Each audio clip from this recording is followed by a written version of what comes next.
নমস্কাৰ বন্ধু বান্ধৱীসকল গ্লোবেল জ্ঞান এছামিছৰ আন এটি বিশেষ ভিডিঅ'লৈ আপোনালোক সকলোকে স্বাগতম জনাইছোঁ আপোনালোকৰ প্ৰিয় চেনেল গ্লোবেল জ্ঞান এছামিছলৈ। এইটো পৰীক্ষাত আমি আপোনালোকৰ নেক্সট এডিআৰই 3.0 আৰু আপোনালোকৰ অসম আৰক্ষী যি লিখিত পৰীক্ষা হ'বলৈ গৈ আছে আমি সেই দুয়োটা পৰীক্ষা আগত ৰাখি ভিডিঅ'সমূহ প্ৰস্তুত কৰিছোঁ। ওকে, চাওক ইয়াতে আমি সাধাৰণ জ্ঞান ষ্টেটিক জিকেৰ ওপৰত আলোচনা কৰিছোঁ। কিছুমান আমি আগৰ ভিডিঅ'ত আমি কিছুমান পাৰ্ট মানে এডিআৰই গ্ৰেড 4ত আমি দিয়া নাছিলোঁ, সেইবোৰ আমি এতিয়া দিম অসম আৰক্ষীৰ বাবে আৰু সেইবোৰ যথেষ্ট কমন আৰু মোষ্ট এক্সপেক্টেড কুৱেশ্যন হয়। অসম আৰক্ষীৰ বাবে আপোনালোকৰ যথেষ্ট কামত দিব। এইটো ষ্টেটিক জিকে পাৰ্ট আছিলে আৰু প্ৰিভিয়াছ ইয়াৰ কুৱেশ্যনবোৰ আমি অসম আৰক্ষীৰ আপোনালোকক কৈছোঁ যে দিম। আপোনালোকে কমেণ্ট বক্সত জনাওকচোন লাগে নে নেলাগে। ঠিক আছে, জনালে আমি জল্দিকৈ কি কৰিম, অতি সোনকালে আপোনালোকৰ বাবে ভিডিঅ'সমূহ প্ৰস্তুত কৰিম। তো প্ৰথমটো প্ৰশ্ন লৈ লৈছোঁ, অসমীয়া গদ্য সাহিত্যৰ জনক বুলি কোনগৰাকী ব্যক্তিক জনা যায়? অসমীয়া গদ্য সাহিত্যৰ জনক আমি সকলোৱে জানো কোন? ভট্টদেৱ। আমি মিক্সড কুৱেশ্যন বুলিও ক'ব পাৰি, আমি এইটো মিক্সড আমি লৈছোঁ ইয়াতে ষ্টেটিক জিকে মিক্সড। গতিকে ইয়াতে সকলো ধৰণৰ প্ৰশ্ন পাব। কিছুমান প্ৰশ্ন এইবাৰ এডিআৰইত আহি যোৱাও প্ৰশ্ন ইয়াতে আছে। অ'কে, প্ৰথম অসমীয়া ছপা পুথিখনৰ নাম কি? প্ৰথম অসমীয়া ছপা পুথিখনৰ নাম হৈছে ধৰ্মপুস্তক। অ'কে, নেক্সট, প্ৰথম অসমীয়া ভ্ৰমণ কাহিনীখনৰ নাম কি? প্ৰথম অসমীয়া ভ্ৰমণ কাহিনীখনৰ নাম হৈছে বিলাতৰ চিঠি। কি? বিলাতৰ চিঠি। প্ৰথম অসমীয়া ভ্ৰমণ কাহিনীখন হৈছে বিলাতৰ চিঠি। আৰু প্ৰথম অসমীয়া অনাতাঁৰ নাটকখনৰ নাম কি? প্ৰথম অসমীয়া অনাতাঁৰ নাটকখনৰ নাম আমি সকলোৱে জানো, সেইখন হৈছে বিন বৰাগী। য়েছ, যিসকলে বিন বৰাগী কৈছে কাৰেক্ট এনচাৰ। প্ৰথম অসমীয়া অনাতাঁৰ নাটকখনৰ নাম হৈছে বিন বৰাগী। আৰু আপোনালোকৰ অসম আৰক্ষীৰ যিটো পৰীক্ষা, প্ৰথমতে ফিজিকেল তাৰপিছত ৰিটেন। অ'কে, যিসকলৰ ফিজিকেল এক্সামটো হৈ গ'ল তেওঁলোকৰ বাৰু ফিজিকেলত কিমান মাৰ্কছ আহিছে কমেণ্ট বক্সত জনাওকচোন। আৰু নেক্সট আপোনালোকে ৰিটেনৰ বাবে কিন্তু প্ৰিপাৰেশ্যন কৰি এতিয়াই আগৰ পৰাই কৰি থাকক। তলৰ কোনগৰাকী ব্যক্তিক নটসূৰ্য? নটসূৰ্য ফণী শৰ্মা। আমি সকলোৱে জানো এনেকুৱা ধৰণৰ প্ৰশ্ন কিন্তু আহে। আমি নেক্সট ছিৰিজত কিন্তু কুৱেশ্যন পেপাৰবোৰ ডিছকাছ কৰিম, কিন্তু যিসকলক আপোনালোকক যদি কুৱেশ্যন পেপাৰবোৰ লাগে বুলি কমেণ্ট কৰক। ঠিক আছে, কুৱেশ্যন পেপাৰ লাগে প্ৰিভিয়াছ ইয়াৰ ছিৰিজৰ। অ'কে, তলৰ কোনগৰাকী ব্যক্তিক নটসূৰ্য? আমি সকলোৱে জানো নটসূৰ্য হৈছে ফণী শৰ্মা। এইটো এটা হিষ্ট্ৰী ৰিলেটেড, হিষ্ট্ৰী বোলে এইটো এটা কি কয় আমাৰ, এইটো খুব কমন প্ৰশ্ন। উৎসৱ বা যিসকল উৎসৱ জনগোষ্ঠী এনেকুৱা ধৰণৰ প্ৰশ্ন কিন্তু এইবাৰ এডিআৰই গ্ৰেড 4 আৰু গ্ৰেড 3 দুয়োটা পৰীক্ষাতে আহিছে। গতিকে এনেকুৱা ধৰণৰ প্ৰশ্ন আমি চাব পাৰোঁ অসম আৰক্ষীৰ বাবেও। আহোমসকলে পূৰ্বপুৰুষৰ স্মৃতিত পৰম্পৰাগতভাৱে পালন কৰা উৎসৱটো হৈছে মেডাম মেফি। এইটো কুৱেশ্যন আহিছে চাগে, ৰিপিট কুৱেশ্যন এইটো। চাওক এনেকুৱা ধৰণৰ কুৱেশ্যন কিছুমান কিন্তু প্ৰিভিয়াছ ইয়াৰৰ পৰা আমি যদি এডিআৰই আগৰ কুৱেশ্যনবোৰ চাওঁ বা DHS হেল্থ ডিপাৰ্টমেণ্টৰ কুৱেশ্যনবোৰ চাওঁ, আমি কিছুমান কমন কুৱেশ্যনবোৰ দেখা পাওঁ। আমি নেক্সট আমি চেষ্টা কৰিম যাতে কুৱেশ্যন পেপাৰ ডাইৰেক্ট আনিব পাৰোঁ আপোনালোকৰ বাবে। আহোমসকলে পূৰ্বপুৰুষৰ স্মৃতিত পৰম্পৰাগতভাৱে পালন কৰা উৎসৱটো হৈছে মেডাম মেফি। অ'কে, নেক্সট এইটো আপোনালোক সকলোৱে পাৰিব, হাইদাং গীত। চাওক, হাইদাং গীত কোনটো জনগোষ্ঠীৰ উল্লেখযোগ্য গীত? অসমৰ প্ৰাক্তন মুখ্যমন্ত্ৰীগৰাকীৰ ছাৰনেমটো কি আছিলে বাৰু? সোণোৱাল। য়েছ, সোণোৱাল জনগোষ্ঠীৰ। অ'কে,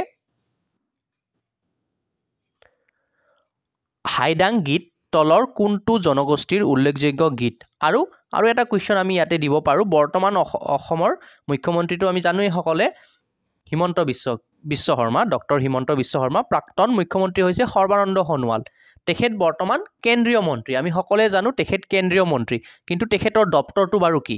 আপোনালোকে বাৰু কমেণ্ট কৰকচোন। এইটো ভিডিঅ'ৰ তলতে প্ৰত্যেকেই কমেণ্ট কৰক। যিসকলে শুদ্ধ উত্তৰটো দিব আমি কমেণ্টত হাৰ্ট দি দিম। সৰ্বানন্দ সোণোৱালে মানে কোনটো বিভাগৰ মন্ত্ৰী বৰ্তমান? কেন্দ্ৰীয়। অ'কে, এইটো আমি আগৰ ভিডিঅ'ত ডিছকাছ কৰিছোঁ, কিন্তু আপোনালোকৰ বাৰু মনত আছেনে নাই সেইটো আপোনালোকক জনোৱাৰ বাবে কৈছোঁ। অ'কে, প্ৰশ্নটোত আকৌ এবাৰ উভতিছোঁ যে হাইদাং গীত তলৰ কোনটো জনগোষ্ঠীৰ উল্লেখযোগ্য গীত? সেয়াটো আমি ক'লোৱে সোণোৱাল। নেক্সট প্ৰশ্ন, চোমাংকান। এইটো খুব গুৰুত্বপূৰ্ণ। চোমাংকান নৃত্য তলৰ কোনটো জনগোষ্ঠীৰ ধৰ্মীয় উৎসৱৰ নৃত্য? সেইটো হৈছে কাৰ্বিসকলৰ। এইটো প্ৰশ্ন আহিছিলে নেকি?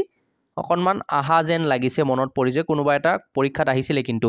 চামাংকান নৃত্য তলৰ কোনটো জনগোষ্ঠীৰ ধৰ্মীয় উৎসৱৰ নৃত্য? সেয়া হৈছে কাৰ্বি কুৱেশ্যন পেপাৰবোৰ আপোনালোকে যদি আগৰ ভিডিঅ'সমূহ চাইও থাকে তেতিয়া কি হয় কমন পৰা চান্স যথেষ্ট বেছি আৰু টেলিগ্ৰাম যিটো চেনেল আছে গ্লোবেল জ্ঞান ইন এছামিজ বুলি সাৰ্চ কৰিলে বা ভিডিঅ'টোৰ তলতো আপোনালোকে লিংকটো পাব তাত গ'লে কিন্তু আমি ফ্ৰীতে কিছুমান ষ্টাডি মেটেৰিয়েল দি দিছোঁ আপোনালোকক প্ৰভাইড কৰিছোঁ আপোনালোকে কিন্তু সেইবোৰ যাই সম্পূৰ্ণ বিনামূলীয়াকৈ চাব পাৰিব আকৌ যদি নাচাই বেলেগ চেনেলত এইবোৰ তেখেতসকলে দি আছে আপোনালোকে 299 দি আন চেনেলৰ পৰাও কিনিব পাৰিব আৰু আমি বিনামূলীয়াকৈ দিছোঁ গতিকে আমাৰটো নাচালেও বাৰু কথা নাই এনেই কৈছোঁ আপোনালোকে বিনামূলীয়াকৈ দিছোঁ যেতিয়া ফাইদাটো উঠাই লওক ইতিহাস প্ৰসিদ্ধ মহাভৈৰৱ মন্দিৰ কোনে নিৰ্মাণ কৰিছিল কওকচোন কওক ইতিহাস প্ৰসিদ্ধ মহাভৈৰৱ মন্দিৰ কোনে নিৰ্মাণ কৰিছিল বান ৰজাই সকলে জানে ইয়াৰ উত্তৰটো বান ৰজা নেক্সট 10 নম্বৰ প্ৰশ্ন হয়গ্ৰীৱ মাধৱ মন্দিৰ কোন পাহাৰত অৱস্থিত হয়গ্ৰীৱ মাধৱ মন্দিৰ মণিকোট পাহাৰত অৱস্থিত আৰু যিসকলে অসম আৰক্ষীৰ বাবে প্ৰিপাৰেচন কৰি আছে তেওঁলোকৰ যিসকলৰ ফিজিকেল হৈ গ'ল ফিজিকেলো ভাল হৈছে তেওঁলোকে ৰিটেনৰ বাবে প্ৰিপাৰেচন কৰিছে আমি আশা কৰিছোঁ আপোনালোকে ৰিটেনত ফলাফল ভাল কৰিব কিন্তু পোৱাৰ পিছত যাতে ক্ষমতাৰ যাতে অপব্যৱহাৰ কিন্তু নকৰে মানুহক মানুহ বুলি ভাবি গণ্য কৰিব দুখীয়াবোৰক চাওক আমি সকলোৱে কি আমি আমাৰ ছাত্ৰ ছাত্ৰী আমাৰ অডিয়েন্স মেক্সিমাম কি দুখীয়া ছাত্ৰ ছাত্ৰী দুখীয়া মানে in the sense of financial সিচুৱেশ্যনৰ পৰা আমি কৈছোঁ তেখেতসকলক দুখীয়া সকলে নহয় কিন্তু অধিক সংখ্যক ছাত্ৰ ছাত্ৰী হয়তো নিজে কিবা এটা পাৰ্ট টাইম জব কৰি আছে তেনেকুৱা ধৰণৰ অডিয়েন্স আমাৰ বেছি কিন্তু তেওঁলোকে যেতিয়া চাকৰি পাব তেওঁলোকে যাতে দুখীয়াৰ ওপৰত অত্যাচাৰ কৰিব নালাগে ঠিক আছে আমি টিভিত দেখি আছোঁ এইকেইদিন কোনোবা এটা নিউজ খুবকৈ বাজি আছে চাওক আৰক্ষী মানে এজনে খুব বেয়া ব্যৱহাৰ কৰিছিলে মাৰপিট কৰিছিলে এজন ডেলিভাৰী বয় খুব বেয়া লাগে ঘটনাটো আমি আমাৰ চেনেলতো দিছোঁ বাৰু যি কি নহওক 11 নম্বৰ প্ৰশ্নটোত আকৌ এবাৰ কৈছোঁ যে তলৰ কোনবিধ আটাইতকৈ ওখ তৃণজাতীয় গছ এইটো এটা LP স্কুল লেভেলৰ প্ৰশ্ন ওখ তৃণজাতীয় গছ বা গ্ৰেড 4ত এনেকুৱা ধৰণৰ প্ৰশ্ন আহা আমি দেখিছিলোঁ আমি মিক্সড লৈছোঁ যেতিয়া আমি গোটেইখিনি ধৰণৰ প্ৰশ্ন ইয়াতে আমি লৈছোঁ 12 নম্বৰ প্ৰশ্নটোত কি ভিটামিনৰ অভাৱত কুকুৰিকণা ৰোগ হয় কুকুৰিকণা ৰোগ ডেফিনেটলি আপোনালোকে উত্তৰটো দিব পাৰিছে ভিটামিন এৰ অভাৱত কুকুৰিকণা ৰোগ হয় আৰু অসমৰ কোনখন ডিষ্ট্ৰিক্টৰ পৰা আপোনালোকে বাৰু আমাৰ ভিডিঅ'টো চাই আছে কমেণ্ট বক্সত জনাবলৈ নাপাহৰিব আৰু ইয়াৰে অধিকসংখ্যক প্ৰশ্ন কিন্তু কি গ্ৰেড 4ত কিন্তু এইবাৰ আহি গৈছে গ্ৰেড 3 দুই এটা মানুহ আহিছে গতিকে আমি মিক্স তেনেকৈ মিলাই দিছোঁ আৰু ঠিক আছে বতাহৰ গতিবেগ জোখা যন্ত্ৰটোৰ নাম হৈছে এনিমিটাৰ ওকে বতাহৰ গতিবেগ জোখা যন্ত্ৰটোৰ নাম হৈছে এনিমিটাৰ নেক্সট 14 নম্বৰ প্ৰশ্ন প্ৰথম অসমীয়া শিশু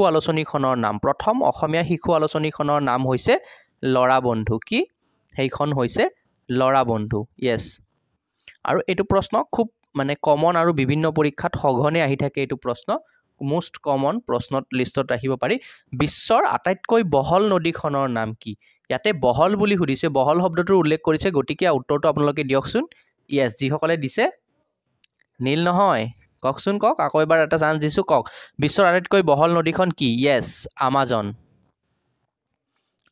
গ্ৰেট ইণ্ডিয়ান ফেষ্টিভেল তেনেকৈ মনত ৰাখক আৰু যেনেকৈ ইচ্ছা তেনেকৈ ৰাখক জাষ্ট মনত ৰাখক বিশ্বৰ আটাইতকৈ বহল নদীখনৰ নাম হৈছে আমাজন অ'কে দীঘল দিলেই কিন্তু এনচাৰটো আকৌ সলনি হৈ যাব দীঘল নদীখনৰ নামটো বাৰু আপোনালোকে কমেণ্ট কৰকচোন আৰু ভিডিঅ'টো শেষলৈকে চোৱাৰ বাবে আপোনালোকক অশেষ ধন্যবাদ নেক্সট কেনেকুৱা ধৰণৰ ভিডিঅ' লাগে ইংলিছ পাৰ্টৰ ওপৰত আপোনালোকক ভিডিঅ' লাগে নে নাই সেয়া কমেণ্ট বক্সত জনাওক ঠিক আছে আজিৰ এই ভিডিঅ'টোত ইমানেই আছিল ভিডিঅ'টো শেষলৈকে চোৱাৰ বাবে আপোনালোকক অশেষ ধন্যবাদ জয় অসম